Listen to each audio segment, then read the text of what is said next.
পটাশপুর ২ নম্বর ব্লকের টিকরাপাড়া গ্রামের বাসিন্দা পেশায় শিক্ষক রতন কুমার সাউর কর্মকাণ্ড শুনলে কুর্নিশ জানাবেন আপনিও। রতনবাবু পটাশপুর দক্ষিণ চক্রের বামুনবসান প্রাথমিক বিদ্যালয়ের শিক্ষক। শিক্ষাদানের পাশাপাশি শিক্ষা সামগ্রী বিতরণ করে থাকেন সারা বছর। বর্তমান সমাজে শিক্ষার ফেরিওয়ালা হিসেবেও তিনি পরিচিত। দরিদ্র পরিবার থেকে উঠে আসা এই মানুষটার ছোটবেলা থেকেই যেন সমাজ অন্তঃপ্রাণ। কেউ কষ্টে আছে শুনলেই মনটা কেঁদে ওঠে রতনবাবুর। তাই তো স্কুল ছুটির পর অবসর সময়ে নিজের একটা ছোট্ট স্কুটি নিয়ে বেরিয়ে পড়েন সমাজ সেবার কাজে। সঙ্গে নিয়ে যান বই, খাতা, পেন, স্কুল ব্যাগ, শীতবস্ত্র এবং নানান উপহার। গ্রামে গ্রামে ঘুরে যে সমস্ত দরিদ্র পরিবারের ছেলেমেয়েরা টাকার অভাবে পড়াশুনো থেকে পিছিয়ে পড়ছে, তাদের পাশে যেন ত্রাতা হয়ে দাঁড়ান এই শিক্ষক। তুলে দেন তাদের প্রয়োজনীয় শিক্ষা সামগ্রী। কেউ টাকার অভাবে পড়া বন্ধ করে দিতে চাইলে তার পুরো পড়াশুনোর খরচ যোগান এই শিক্ষক। রতনবাবু নিজের মায়ের নামে টিকরাপাড়া মা লক্ষ্মী প্রিয়া ডেভেলপমেন্ট সোসাইটি নামে একটি স্বেচ্ছাসেবী সংগঠন পরিচালনা করেন।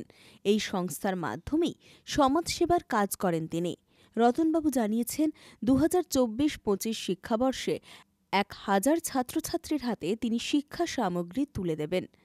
রতন কুমার সাহুর এই কর্মকাণ্ডকে কুর্নিশ জানাচ্ছে বিসিবিএস বাংলা।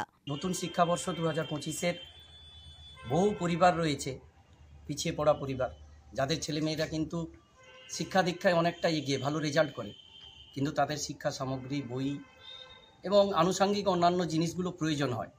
আমরা প্রতি বছর শুরু করি একদম শিক্ষাবর্ষের শুরু থেকে শেষ পর্যন্ত তাদের পাশে থাকার জন্য।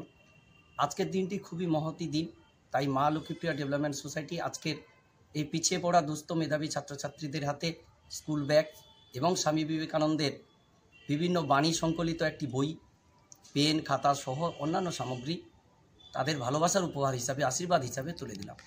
আমরা বিভিন্নভাবে কর্মসূচি রাখি, ছোট ছোট করে, এক জায়গায় সবাইকে আমরা আমন্ত্রণ জানাই না।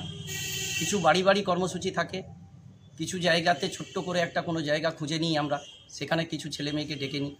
আজকে এখানে প্রায় ১০-১২ জন রয়েছে, সেই ১০-১২ জন ছাত্রছাত্রীর হাতে আজকের এই শিক্ষা সামগ্রী তুলে দিলাম।